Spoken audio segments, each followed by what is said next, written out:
Yes, sir. Keith, have you any explanation for the appearance of this sailor? Horrible, you heard my order on shirt tails. Sir, I got a heat rest. Well, tuck your shirt in now. Sir, the captain won't let me. Of course not. I want you to see what a rotten job you're doing, Mr. Keith. Gwendolyn, this is Tarzan. Tarzan, this is Gwendolyn. Cease present exercises and return to base. Well done. Out. Roger. Thank you, sir. We're heading back. Right standard rudder. And now, Mr. Keith, first of all, do you or don't you have an explanation for this? Well, sir, I was on the fan. I didn't ask for an alibi. Evidently, my orders mean very little to you. Sir, I'm completely at fault. But I tried my best. Your best, Mr. Keith, is only a maximum of inefficiency. You said yourself he cracked. I'm glad you brought that up, Mr. Painter, because that's a very pretty point. You know, I left out one detail in the court-martial. Wouldn't have helped our case any. Tell me, Steve, after the Yellowstone business, Queeg came to you guys for help and you turned him down, didn't you? Yes, we did. You didn't approve his conduct as an officer. He wasn't worthy of your loyalty. So you turned on him. You ragged him. You made up songs about him. If you'd given Queeg the loyalty he needed, do you suppose the whole issue would have come up in the typhoon? You're an honest man, Steve. I'm asking you. Do you think it would have been necessary for you to take over? It probably wouldn't have been necessary. If that's true, then we were guilty. Ah, you're learning, Willie. You're learning that you don't work with the captain because you like the way he parts his hair. You work with him because he's got the job or you're no good. Yeah, little column A, little column B. First of all, I just want to tell you what a great show you got. I listen to you all the time. Thank you. What do you want to talk about? Hey, did I tell you guys I got a goat? Yeah, baby! Well, good morning, good evening, or good afternoon, wherever you are, whatever you do. A lot of things happening in the world today. Most of them are far beyond our control, you might say. So perhaps it's time we took a pause and thought about life, and thought about the laws of gravity, the news, coronavirus, the Navy, politics, and or the news. Don't touch that dial. Just try to hear me out for a little while, especially today. Got a lot to say.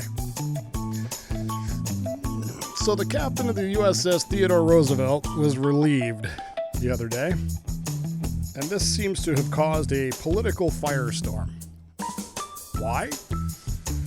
Well, that's part of the problem, isn't it?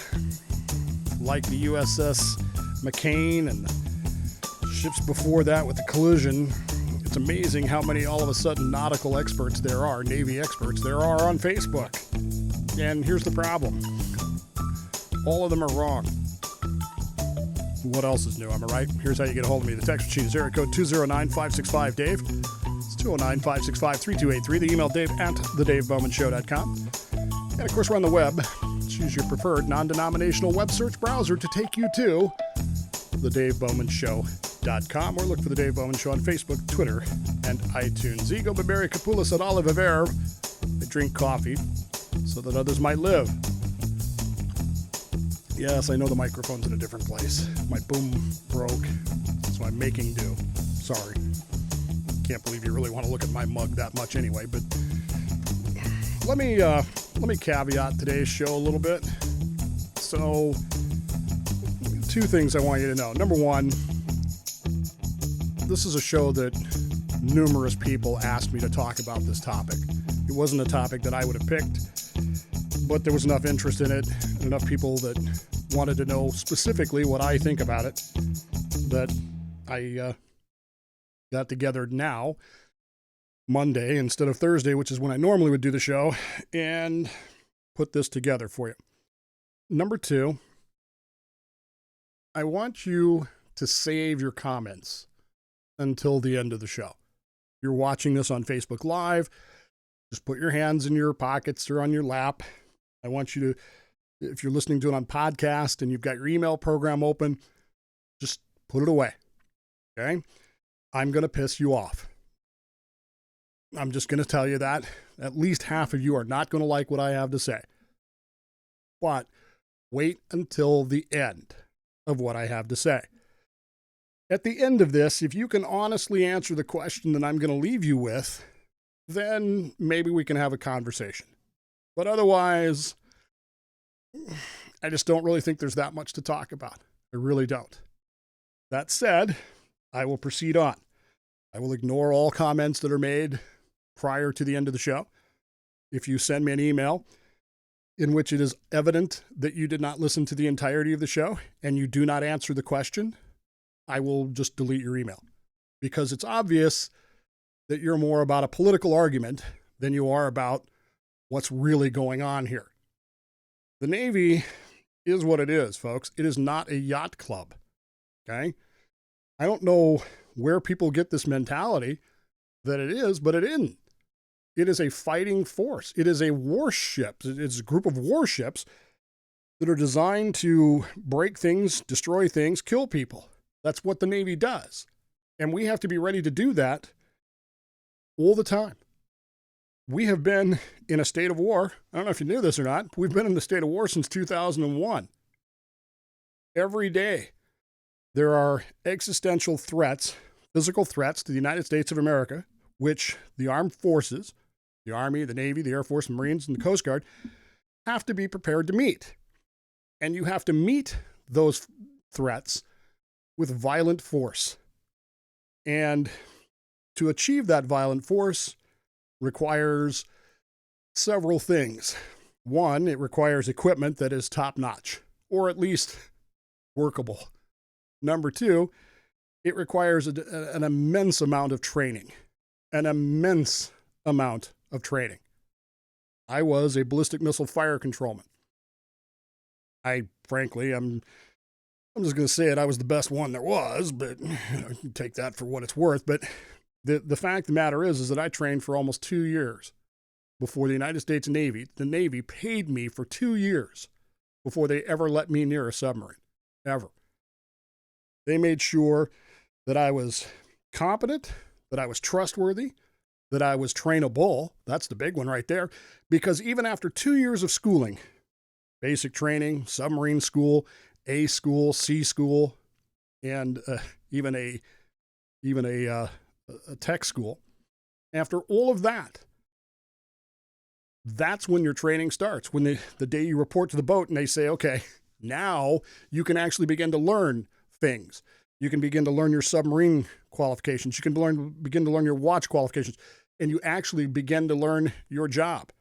In fact, it was nearly another year before I was doing an FTB's job because I wasn't ready to do it yet. I still had things to learn.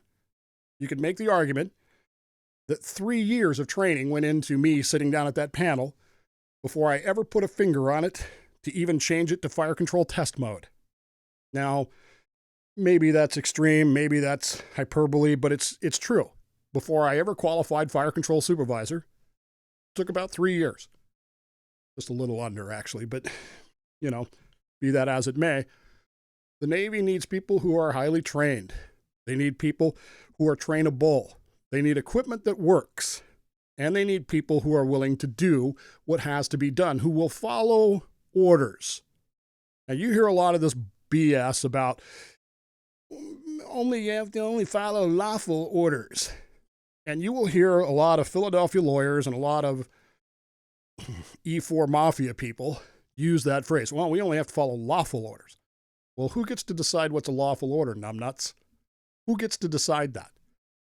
Okay, if my captain orders me to kill someone, like a mob hit, I want you to execute that guy over there. Okay, that's an unlawful order. Duh. But it's also hyperbole. No CO is ever going to do that. No officer is ever going to do that. No chief is ever going to do that.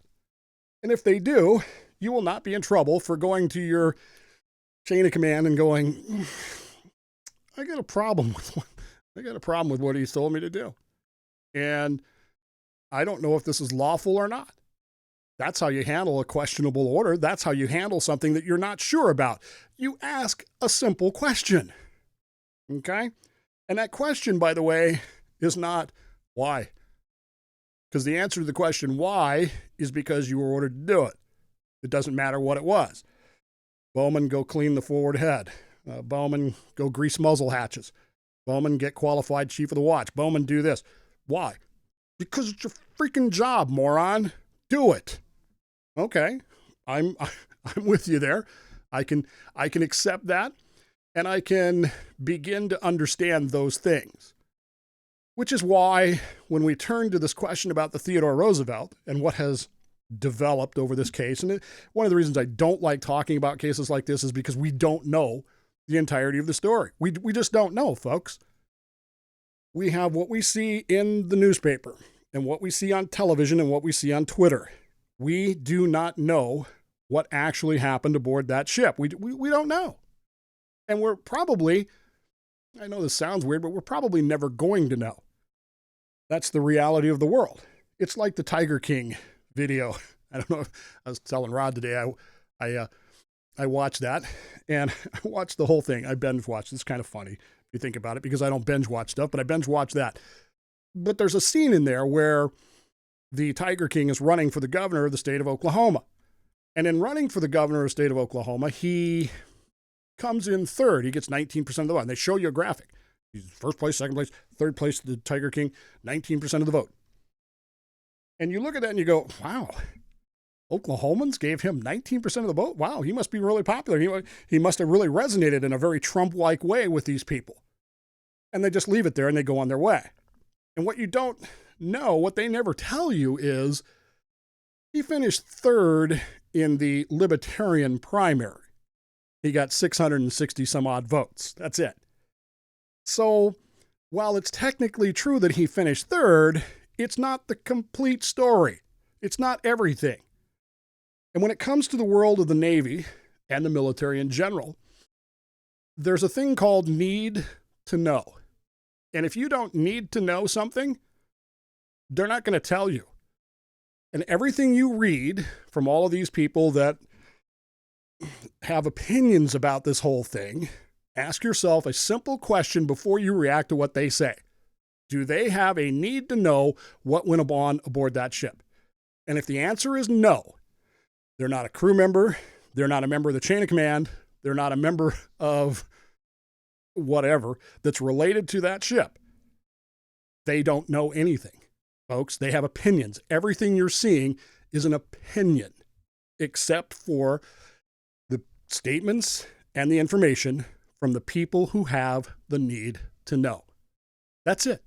That's all you really need to know about all this. I mean, that could literally be my whole thing here, right? You don't know. I don't know. I don't have a need to know. Believe it or not, the Navy does not call me up and go, hey, Dave, we're going to do this.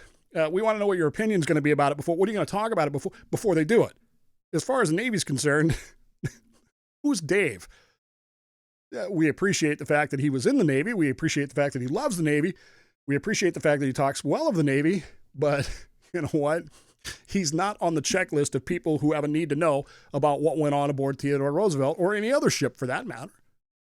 And so everything I tell you from this point forward is my opinion. That's it. That's all it is. It's opinion based on the limited amount of factual evidence that we have. Not what I heard, not what I saw on Twitter, not what CNN reported, none of that.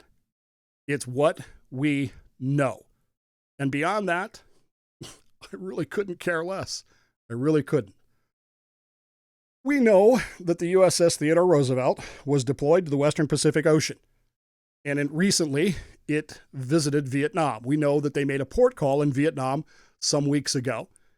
And that port call is somewhat under question. But again, did the captain himself just say, hey, we're going to go to Vietnam? No, he didn't just do that. He was directed to do that. Theodore Roosevelt Strike Group arrives in Vietnam. The entire strike group went. The entire strike group is under the command of a rear admiral who makes the decision what the entirety of the fleet is going to do, or the task group, the strike group is what they call them now. The captain of the Theodore Roosevelt did not decide on his own just to go to Vietnam and pop in there and say, hi, show the flag, we're your friends now. And that didn't happen. So everybody you see out there questioning that, going, why did they go to Vietnam? The captain did that on his own. It's bullshit, folks. The strike group went because that's what the strike group had been ordered to do. So they went. Were proper precautions taken? I don't know. I wasn't there. I assume that some precautions were taken because they're in a port of a communist country that we're friendly with, but not allied with. So I'm assuming that there were some precautions taken. I'm sure that the sailors who went on leave were told, don't do this, and this. And of course, as sailors, they probably ignored that. And some exposure was probably made. That's reality. The return of the ship to the entire strike group back out leaves that question open. In other words, there are multiple ships in this strike group, folks. There's an aircraft carrier. There are a couple of cruisers. There's destroyers. There's probably a submarine or two. There's a support ship. There are multiple ships in the Roosevelt strike group. I don't have the list in front of me. You could probably Google and find it yourself. I'm sure that somebody has listed all of those ships, right? Are we reading anything about any of the other ships being exposed in the same way? If we were, would it not make sense that if the other ships also went on leave and contracted this in Vietnam, we'd be reading about the other ships as well? And we may yet. We don't know. But we're not right now, or at least I'm not. Which would indicate to me that something else may have happened aboard TR. Again, I don't know. I'm speculating. Speculation is nothing to base an opinion upon. It's not a fact. To me, it seems likely, or possible at least, that other ships should have been involved with the exposure and don't appear to be. At least we haven't been told that yet. Now, again, the Navy has also clamped down saying, no, we're not going to report any more sailors at sea being sick. We're just not going to do that, which makes sense again in a very Navy way. Makes a lot of sense to me. So it's possible. But as of right now, we do not have any other captains writing emails to people saying, my ship is being ravaged by this disease. We need help. And thus creating political firestorms that have led people to tweet things like Daystrin here. Normally I would remove those, but if you're going to criticize the Navy, then you're going to put it on the table. Real Donald Trump murders American soldiers. Who will hold him accountable? America demands justice. Well, the problem, dipshit, is that sailors aren't soldiers. And what did Donald Trump have to do with this? Zip point nada, dude. Zip point nada. Ship went to Vietnam. At some point it was exposed. We don't know what that point was.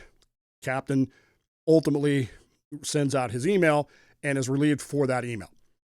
Do you know that? That's why he was relieved, was for the email. The Secretary of the Navy's statement makes that extraordinarily clear. The email was sent over an open channel, not encrypted.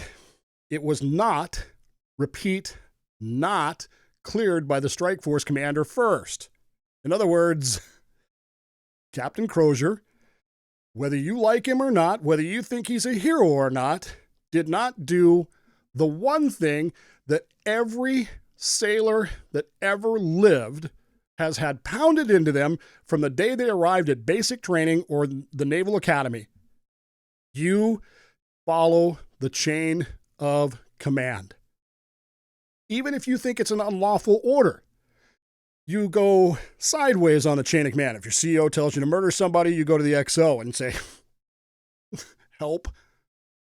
If your LPO tells you something that's weird, leading petty officer, you go to your chief. If your chief tells you something weird, you go to your divo.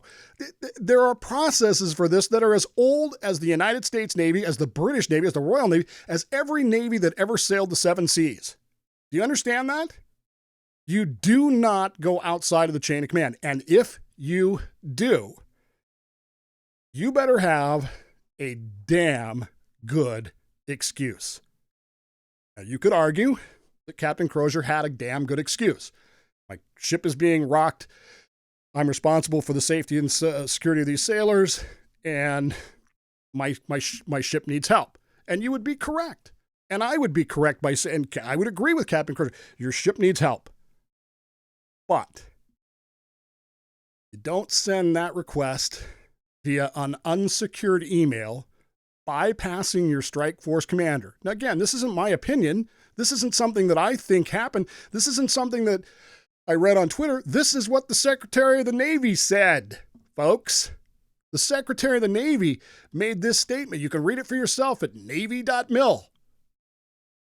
The captain bypassed that chain of command. And more so in bypassing that chain of command, what he did that was even worse was he had been on a phone call that morning, a secure phone call, allegedly or probably with the Strike Force commander and the Pacific Fleet commander and the Secretary of Navy or somebody representing him, talking about this very issue and what the Navy was going to do. Do you know that over the weekend, the crew of the Roosevelt was evacuated from the ship and be put into hotels? The CB battalion had everything built and set up for them, whisked them right away. Well, how did that happen if the Navy was just going, we don't know what to do. We don't know nothing. We just got our thumbs up our asses. We don't know shit. Do you really think that the United States Navy did that? Because I don't. I think the United States Navy is probably as spooked as anyone else right now and looked at this and went, crap, one of our biggest ships, one of our best assets, one of our most important strategic assets has a major problem. What are we going to do to solve that?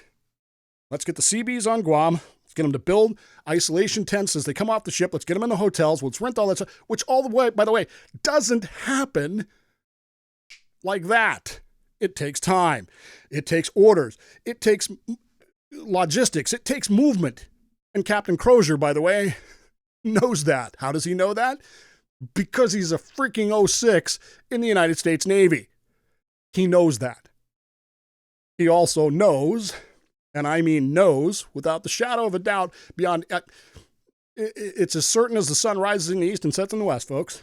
He knows what's going to happen the instant he said send on an unsecure email that went to God knows who outside of his chain of command. And how did that get to the newspapers? You may be asking, how did that get to the media? Who in the Navy would release this, especially when the Navy's policy was, we don't release this kind of stuff? Well, Captain Crozier knew that. So how does he get it to somebody he wants? The fact of the matter is, folks, that Captain Crozier is well aware of Navy regulations. He's well aware of Navy procedures. He's well aware of all of these things. He's well aware, because he's been steeped in this, that the responsibility of the commanding officer for his or her command is absolute, except when and to the extent to which he or she has been relieved therefrom by competent authority or provided otherwise in these regulations. The authority of the commanding officer is commensurate with his or her responsibility, while the commanding officer may, at his or her discretion, and when not contrary to law or regulations, delegate authority to subordinates for the execution of details, such as delegation of authority, shall in no way relieve the CO of continued responsibility for the safety, well-being, efficiency of the entire command. Believe me, I have to read that to you because I'm not an officer. I'm not an 06. I guarantee you, because I've had the things that I had to have in that form, I guarantee you Crozier can recite that from memory. I guarantee you. He knew what he was doing, folks. He knew what he was doing, and he knew why it was doing it. The fact of the matter is, maybe he feels like this was the best thing for his crew. Maybe he really felt like the Navy was ignoring him. They weren't, but maybe he felt like that. And instead of going to down the hall, passageway, to the Strike Force commander and saying, dude, excuse me, Rear Admiral, we got a problem. And this is my concern. I'm bringing it to you as my senior officer, as my commanding officer. I don't believe that my ship is ready for combat. I don't believe that it is. What are we going to do? Instead of doing that, he fired off an email over an unsecured channel. I don't give a rat's ass what his reasoning was. I don't care why he did it. I don't care what was in his heart, what was in his intent. I don't care. Because that's not how he was trained to do it. It's not how he was taught to do it. And it's not the way you do it in the Navy. And you've probably seen the video of him leaving the ship and the crew cheering for him. I can tell you honestly, we never did that for any of my captains. I had 2 captains of my ship, and while I hold them both in high esteem, I hold one in greater esteem, not because the other guy was any worse or anything like that. I just had a closer relationship to him. I knew him better. Okay? If Captain Conway called me tonight, if my phone rang right now and said, hey, Dave, it's Captain Conway, I need you to do this for me in the morning, I'd be up all night practicing to make sure I could get it done because I trust him that much. Clearly, this crew trusted Captain Crozier, and I get that. The problem is, what now? The problem is Captain Crozier, and he knows this, has left the next CO of this ship, which right now temporarily is the executive officer, in the position of being just like Captain Queeg in the Caine Mutiny. He's going to inherit a ship with a crew that thinks that their previous captain was the greatest thing since sliced bread. Oh, the previous captain was great. We loved him. And so when this new captain starts trying to do things by the book, by the regulations, how's that crew going to react? And you can say whatever you want to me about what Captain Crozier did was great. But my question to you, and the question you have to address, the question you have to answer, because most of you that I'm talking to are not sailors. You've never been on a ship. You've never stood a deck watch. You've never worked with an officer. You've never done any of that. The question you have to ask yourself is, what kind of mess did Crozier's actions leave for the next guy? And is that really what an officer of the United States Navy is supposed to do? I know what my answer to that is. I'm curious what your answer is. And in the late breaking development, we've learned that Captain Crozier has the COVID. It's very possible that his actions were feverish. Who knows? We don't know the whole story. What we do know is there's a mess that's going to have to be cleaned up. I'm glad I don't have to do it. And you should be glad you don't have to do it either. At the end of the day, that's what matters. Follow the regulations. None of this happens. I got to go. Take the time right now. Tell the people that matter in your life you love them very much. You'd miss them if they weren't there. So don't pass up those opportunities. You don't want to have that regret. Plausibly Live, I'm Dave Bowman. I'll be back on Thursday. See you later in the week, everybody.